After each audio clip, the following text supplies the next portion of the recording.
Business has always been about turning a profit, making money. But can it stand for something more? Something beyond dollars and cents? We think so. We think that today, business has a higher calling, a purpose to be fair and just, to do right by their workers, customers, communities, and the environment. And it turns out companies successful doing that also do better for their bottom line. When you see the Just Capital seal, it means this company is a force for good. Visit justcapital.com to learn more. Good afternoon. We are doing it live, doing more at 4 in the afternoon. Motec on Money, right after Ben Shapiro and just before Ben Stein. Yeah, we're going to have a Frank-n-Stein conversation here in just a moment. And also a Motec on Money just before the 790 KBC News Blitz with Randy Wang at 5. We are doing more in 2024 at 4 in the afternoon, and so is the stock market. Motec on Money live on the air here on 790 KBC, streaming live online worldwide at kbc.com, and your on-demand Motec on Money podcast, kbc.com, Apple, iTunes, YouTube, and all your favorite podcast platforms. Well, it turns out the Dow today had its best one-day gain of the year so far in 2024, and it appears to be heading for the longest streak of monthly advances in more than 3 years. Stocks continue on a roll today with the major averages just below record highs. The Dow coming in for a closing gain today of nearly 500 points. The S&P 500 perked up 45, and the NASDAQ moved up 84. This after a bit of a breather in this record-shattering rally we've seen in recent trading sessions. Today we heard from Fed Reserve Governor Chris Waller, who said high inflation readings and strong job gains early this year reinforce his view that there is no rush to cut interest rates. The most recent economic report, in his words, tells me that it's prudent to hold this rate at its current restrictive stance, perhaps for longer than previously thought, to help keep inflation on a sustainable trajectory toward the Fed's goal of 2%. He spoke today in New York. The Fed signaled last week that it's likely to cut interest rates 3 times this year, even though inflation has perked up in the first few months of the year. And now with this disaster in Baltimore adding to inflation worries, a lot of speculation here that we could see higher rates for longer. The Fed chairman, when he spoke last week, even suggested the inflation reports in January and February might have been exaggerated by seasonal factors or other temporary issues. In the meantime, oil remains stubbornly high and gas prices have been rising lately. This is a holiday-shortened trading week for the stock market. The stock market will be closed on Good Friday, this Friday, while the $27 trillion Treasury market wraps up business earlier at 2 p.m. Eastern on Thursday for the Easter holiday weekend. As March comes to a close, the S&P 500 is aiming for its best first quarter in 5 years. We see that index is on pace for a gain of about 9.5% in the first quarter, heading for its best 3 months to a start of a year since 2019. The NASDAQ appears to be on track for an 8.6% gain for the quarter, while the Dow is up just shy of 5% for the quarter. We'll be wrapping things up tomorrow, and we'll also be on the air here on Friday. Shares of AMC Entertainment Holdings moving higher today, up nearly 7%. That's one of those meme stocks that got a lot of attention a couple of years ago. The theater chain stock saw its biggest one-day percentage gain since February, when they rose more than 8% earlier in the week. AMC's chief executive, Adam Aron, said that the first part of this year will be a slog for the movie theater chain and original meme stock, citing the ongoing impact of last year's Hollywood writers and actor strikes, according to Market Watch. Do you hear about this? Inflation has gone bananas this year. Yep, it might be a surprise here. It might be too appealing to say this, but Trader Joe's recently upped the price for a single banana to 23 cents, a 4-cent rise. Remember, for years, Trader Joe's had kept the price of regular good old bananas at 19 cents, so we're seeing a 21% increase for the price of one banana at Trader Joe's. The breaking news this afternoon, former U.S. Senator Joseph Lieberman of Connecticut, who nearly won the vice presidency on the Democratic ticket with former Vice President Al Gore in the disputed 2000 election, has died today at the age of 82 in New York City. The 40th anniversary Spago Passover Seder is planned for April 23rd, benefiting Mazon, a national nonprofit working to end hunger among all faiths in the U.S. and Israel. The Seder will raise funds to support families in need here in Los Angeles. I'll talk about that and the restaurant business with a giant in the restaurant world and business in Beverly Hills. World-renowned designer, restaurateur, and philanthropist Barbara Lazeroff, co-founder of Spago Cut and Chinois, will be joining me live later this hour. And I've been seeing these videos lately. Squatting has become a big thing now, with the homeless overtaking vacant homes in Los Angeles as well as elsewhere across the country. Legal experts are now urging lawmakers to change laws related to squatting.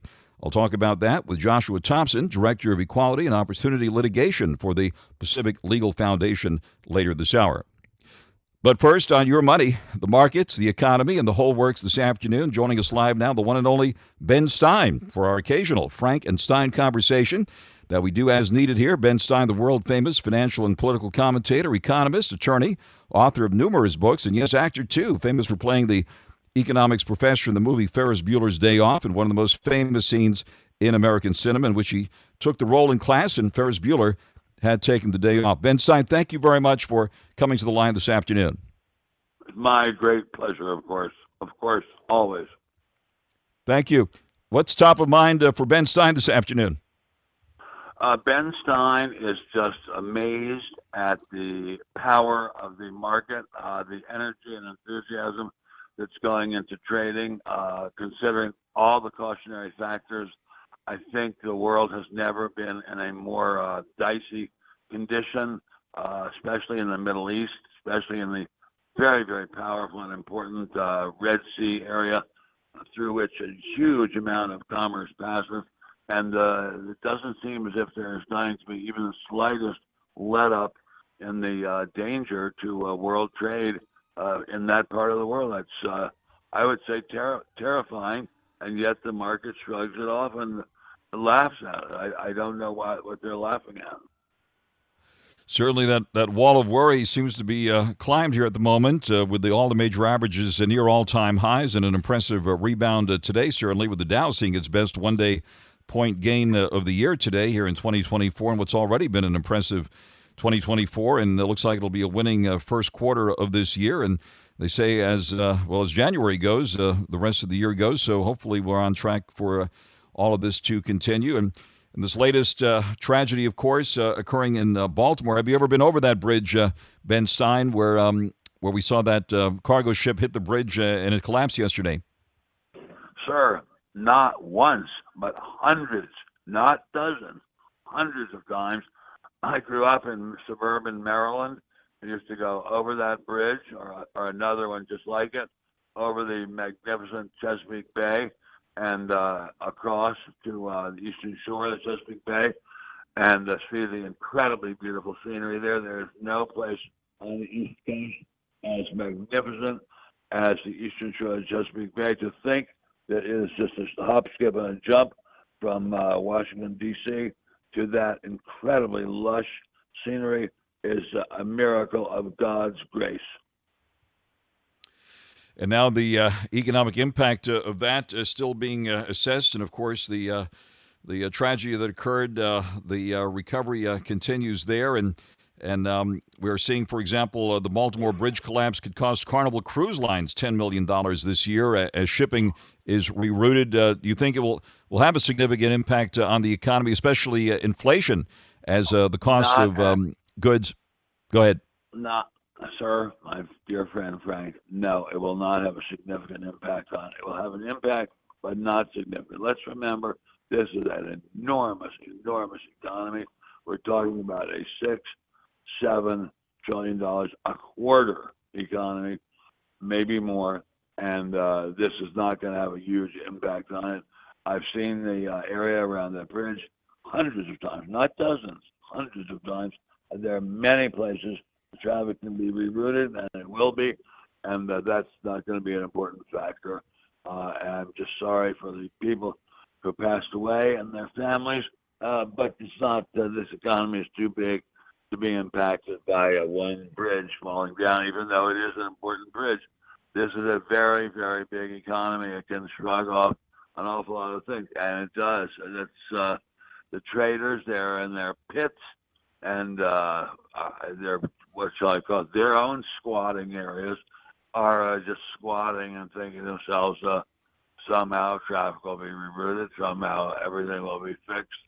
And that is the usual response when anything big happens in the world. Other news from Baltimore. I don't know if you saw this one, but the Major League Baseball owners have approved the sale of the Baltimore Orioles to David Rubenstein from the Carlyle Group. That's breaking news today as well. So we congratulate David Rubenstein for that, who's been on this program as well. And the other news that's breaking this afternoon, former U.S. Senator Joseph Lieberman from Connecticut, longtime senator and 2000 vice presidential nominee, has died at the age of 82. Tributes are pouring in for him today. Give us your reaction to that news this afternoon. Well, it's a sad event. I've met him dozens of times as well at various groups that discuss capital and capitalism, and sorry to see him go, but he'll be replaced too. I mean, this is an economy that has room for a lot of worshipers at the shrine of money, and he will be one whose family will miss him. His children, if he has children, his children will miss him. But many, many, many charities will benefit gigantically, but the life will go on without him. The main thing people should remember, I think, is that this economy is a huge beast. I mean, if you imagine the scariest, most terrifying beast in the most terrifying movie, this economy is a gigantic, enormous thing, and the economy itself is an insect by comparison. The economy is so big, so strong. We can say with complete assurance that anything that happens in the economy, unless the word nuclear and the word war come before it, is just going to be shrugged off, and it should be shrugged off. I mean, this is a very big economy. It can handle an awful lot of explosions without missing one beat. And you should get more credit for pumping up the Beverly Hills economy as well as other economies throughout the United States, certainly, and with your spending here. Yes, of course. I do live. I'm sure you know this. Often discussed it. I do live in the very, very heart of Beverly Hills, and I love it a lot. The thing that's so fascinating to me is that I see, just along with other people, eating their ice cream or their scrambled eggs, people whose names I then read an hour later as being mentioned as owners of some gigantic entity like TikTok. I have never watched even 1 second of TikTok, so I'm not exactly sure what they do. What I do know is that there's talk about them being the new owners of TikTok.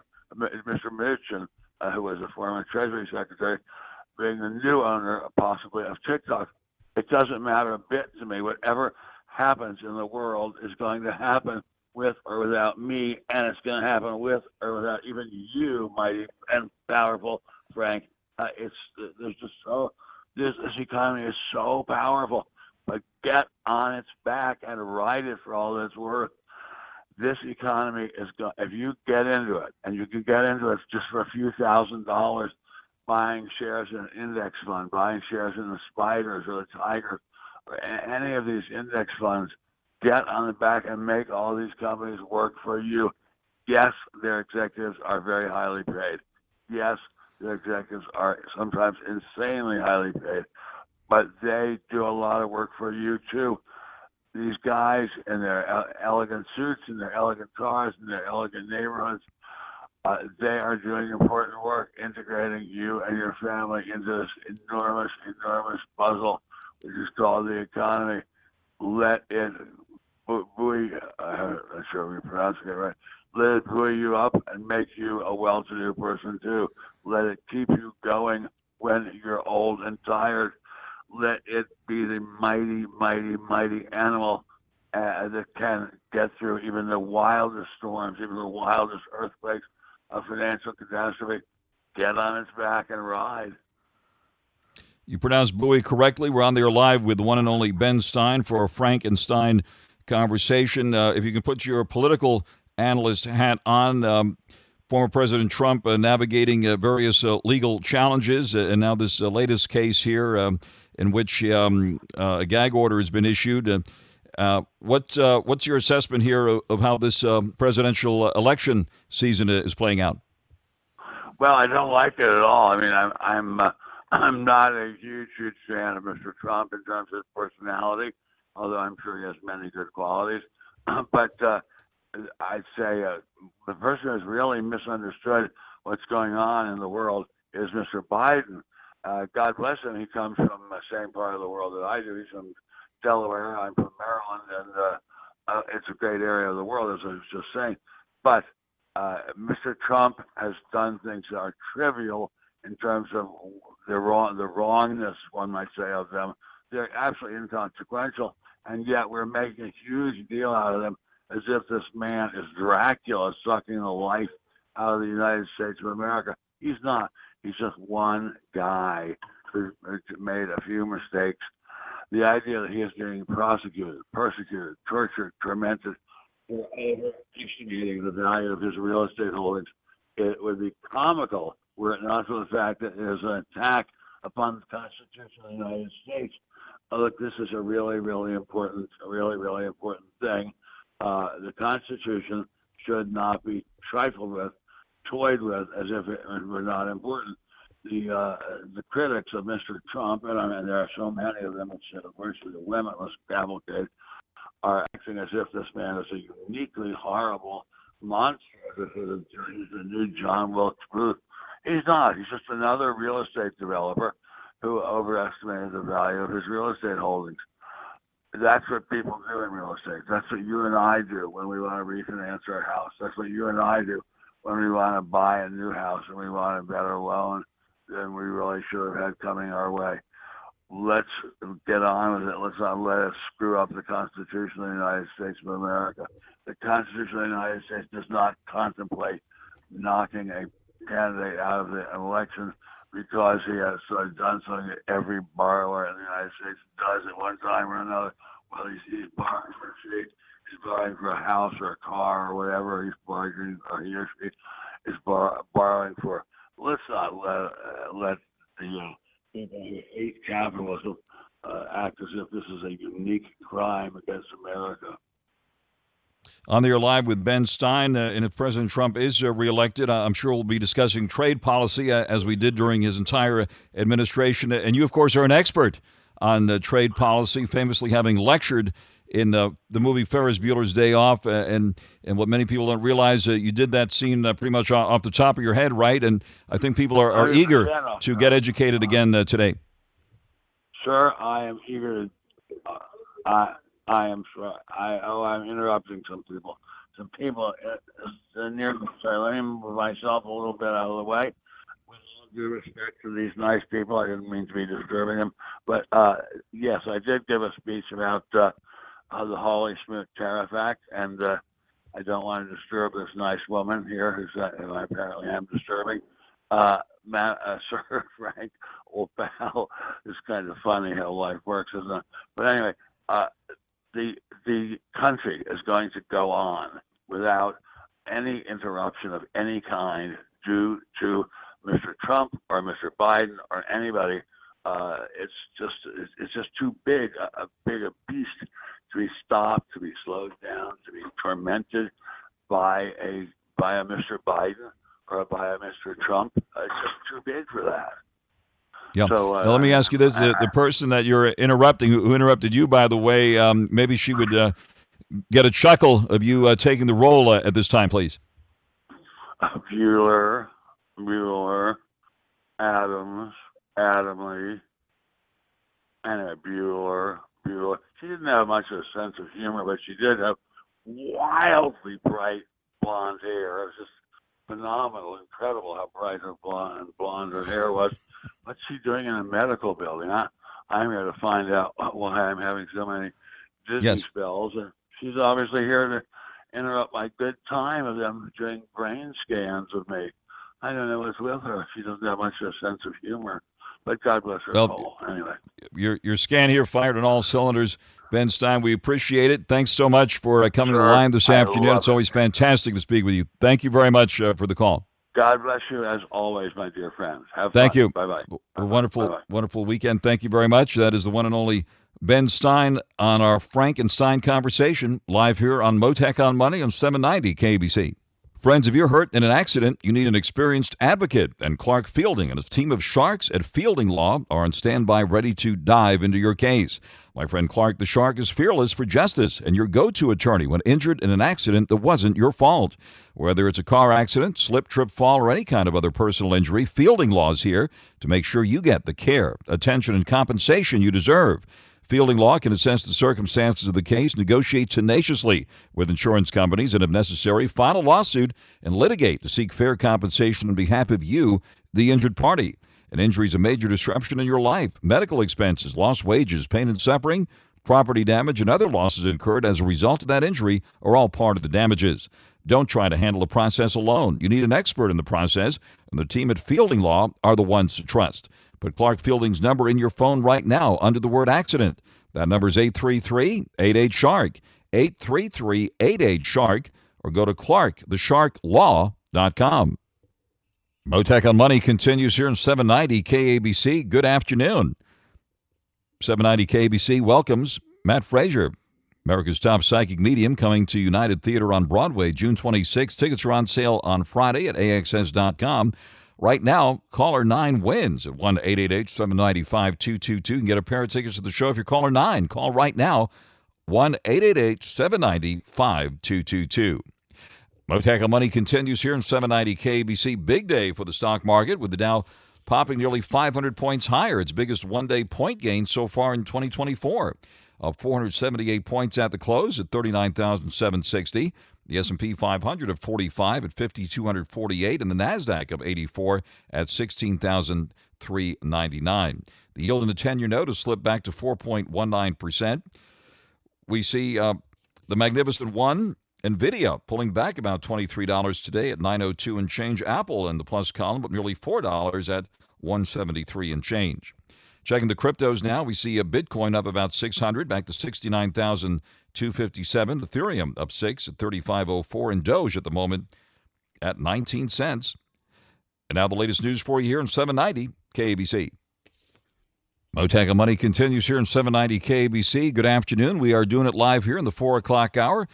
Live on the air, 790 KABC, streaming live online worldwide on KBC.com, and you're on demand. Motec on Money podcast at KBC.com, Apple, iTunes, YouTube, and all your favorite podcast platforms. Squatting getting a lot of national attention these days. We've had some incidents here in Southern California as well as back east. Squatting is when someone occupies an uninhabited or abandoned residential property that they do not own, rent, or otherwise have permission to use.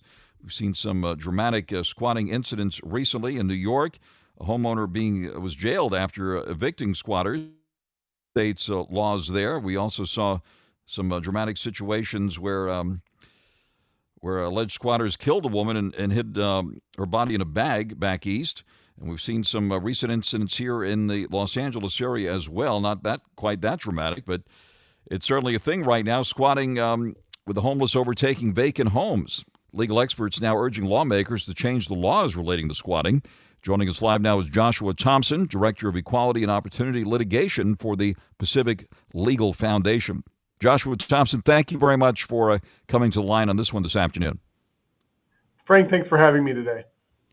Since you have the big picture of these laws, what's being done about squatting, especially here in Southern California?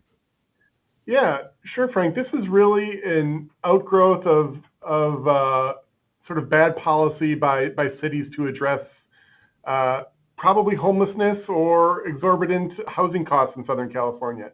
So it's definitely a tradition in the law that if a property is vacant for a number of years and no owner tries to assert possession of that there's a thing in the law called adverse possession where someone can acquire that property. But what these squatting protections are doing is if a property is vacant for even as small as 30 days in New York City, for example, individuals can write up a lease that they pretend is a real lease and assert a property right in that tenancy. And then when the police come to evict them, when you come home from your vacation that you're in Europe for 6 weeks, well, guess what? You don't have a right to be in your home anymore. So these squatters are actually taking away the property rights of homeowners that lawfully own property if they're only gone for as short of a time as 30 days. That is really something. On the air live with attorney Joshua Thompson, Director of Equality and Opportunity Litigation for the Pacific Legal Foundation. Any proposed law changes here in California? I see the governor of Florida just signed a bill on a new law there to address the squatting that was happening there in Florida, and it looks like this whole situation is getting another look pretty much all over the place. It's getting a lot of attention. I think one of the more difficult problems is that cities to cities can change their housing laws. I know Los Angeles recently adopted a citywide ordinance that was seen to be tenant-friendly, but in an effort to sort of ease the housing crisis, what these laws actually end up doing is they actually exacerbate it, because if property owners can't turn a profit on their property, or if they worry that if they open it up for tenancy that they will never be able to evict unlawful tenants or tenants that don't pay, then a lot more people are going to decline to put their property on the market. So although there are some reforms, and certainly there's a big need for reform in some of these cities, often we are seeing the legislation go the other way, that they're actually becoming, giving squatters the protections that they ought not have under the law. I see. I'm just pulling this up here now. That looks like here in California's 30-day squatters' rights give illegal tenants 30 days after the notice to vacate the property. So it's got to be infuriating to anyone who owns a place here to have to endure that. Yeah, and that's just the notification of when you are theoretically have to leave, but then you have to go to court to get an eviction notice. Then you get that eviction notice after 6 months, and then you can go to the sheriff and ask the sheriff in his kindness or in her kindness to please evict this tenant who's holding over. And that's no easy task. So putting all of these difficulties on landlords and on property owners to exercise and make use of their property makes it very difficult for individuals to want to open up more property for leasing. And the other problem here, Pacific Legal Foundation, of course, we're a constitutional outfit taking challenges to the Supreme Court. And one of the cases that I litigated to the Supreme Court dealt with a law in California that allowed union organizers to come onto agricultural businesses for 3 hours a day, 120 days out of the year. And we took that case to the Supreme Court. Even though it was for a short amount of time, the Supreme Court held that that was a taking of their private property rights, and that law was held to be unconstitutional. What's happening with a lot of these squatter laws, I think, is very, very similar, and if not even more extreme, where squatters are taking ownership and taking possession of whole homes and whole properties for much more than 120 days for 3 hours. It's oftentimes for years or months continuously. That's unbelievable. Of course, we have seen a lot of wackadoodle, for lack of a better word, laws here in California. But I'm with the big picture that you have there at the foundation. What's the most ridiculous squatters law on the books that gives these people more rights than the owners? Yeah, I think the one in New York that you mentioned at the top of New York City at the top of the segment is particularly egregious. The fact that you can essentially be on a long vacation and then lose the right to occupy your home. And you can find these stories online. There's some egregious things where property owners come back from a long vacation, call the police to get people evicted from their own home. And what ends up happening is the property owner is the one who ends up getting arrested because the tenant has drafted up a fake lease. They are the one presently in possession of the property. And so under New York law, the police have to arrest the actual property owner. It's pretty egregious. Wow. Joshua Thompson, thanks for joining us on this. Joshua Thompson, Director of Equality and Opportunity Litigation for the Pacific Legal Foundation. You do important work there, Joshua, and we appreciate your coming to the line and look forward to tracking these cases with you. Thank you very much for taking the call here this afternoon. Thanks for having me on, Frank. Appreciate the time. Wonderful to connect with you, and look forward to our next conversation. Right now, out to the freeways we go here on 790 KABC. Motac on Money continues here on 790 KABC. Good afternoon. The 40th anniversary Spago Passover Seder is planned for April 23rd, benefiting Mazon. a national nonprofit working to end hunger among all faiths in the U.S. as well as Israel. The Seder will raise funds to support families in need here in Los Angeles. And joining us live now, a giant in the restaurant world and business in Beverly Hills, world-renowned designer, restaurateur, and philanthropist, Barbara Lazeroff, co-founder of Spago, Cut, and Chinois, on the line live with us here this afternoon. Barbara, wonderful to have you with us today. Thank you very much, Frank. It's always a pleasure to speak to you and to see you. Thank you very much, and certainly want to support all of your wonderful efforts there. And it's been a while since we've chatted behind live microphones, so give us an update, first of all, on how business is going these days. Business is actually going quite well. We're very, very busy, which is also it's a delight because, after the pandemic, during the pandemic, it was a very, very difficult time for even Spago, many restaurants, and sadly, many restaurants, family establishments that have been around for a long time couldn't sustain themselves. Right, and you have certainly withstood the test of time. 40th anniversary of the Spago Passover Seder planned for April 23rd. And, of course, during those 40 years, a lot of places have come and gone. Yes. I want to stress this is an interfaith Passover Seder because the whole purpose of it originally when I created it 40 years ago, which is shocking to me that it's been 40 years, is to bring the community together for a good cause, to feed food-challenged individuals, but also to dispel ideas, myths, ideas about other people's belief systems. So we have Jews, we have Christians, we have Muslims, we have people of all races. We have a whole melange of people, and it's so great to bring everybody together. The restaurant business is a difficult one in and of itself anyway. People think that when they see your restaurant filled to capacity, that, you're just, putting the money in your pockets. And there's a lot of overhead. There's there's insurance issues. There's your staff issues. There's maintenance issues. It's a very, very difficult business. The phrase normally is it's a nickel-dime business. It's challenging, to say the least. And the hours are very, very long. And you have put your heart into this business, certainly, and you make it wonderful for people there at Spago as well as Cut and Chinois. Tell us more about Mazon and the upcoming event you have planned for next month.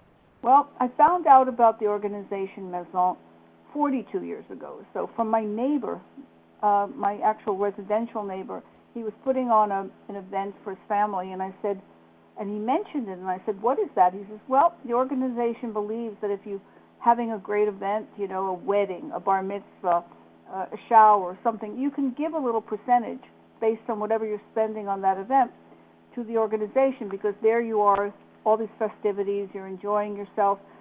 Why not do something else for people less fortunate? So I said, this is really fascinating. And so when I created the Seder, I decided to do the same. I wanted to give back to Maison because it's a global organization, actually. All the funds from this event, though, benefit Los Angeles. Basically, families, children, veterans, people who, are food challenged in LA. So I've directed the funds there. 1 year after the Ukraine was invaded, part of the money went to HIAS, H-I-A-S, for the Ukrainian refugees. So I really try to think and be timely about what's going on in the world. But this is wonderful. People really feel good about the Seder. The food is fantastic. It's traditional Seder food with a kind of a twist because we have the most inventive chefs. So the Chef Ari Rosenson and Arig Avanassian and Chef Della Gossett, and we are creating this wonderful meal again. We have the West Los Angeles Children's Choir singing 2 songs again. Rabbi Rackless and Cantor Brower sing, and they perform a kind of edited ceremony. We also have the Kings of Klezmer, which is a fantastic group going to be playing when people are arriving. And this year we have a special performance. Craig Taubman asked to perform, and I think people who know you should take a look at his resume. Craig Taubman is quite an extraordinarily talented human being. And my friend Mike Laval will sing Hatikva. He has a beautiful voice. So we're going to have a lot of festive music. We're going to have extraordinary food. You get to go home with your coconut macarons and some of the home-baked matzah we make that everyone says we should package and sell, but it's the highlight. And we just have a festive time, and people of all ages come. And we actually, Frank, this year, we have sold as many seats as we did last year already, and we're 3 weeks away still. So that's pretty impressive.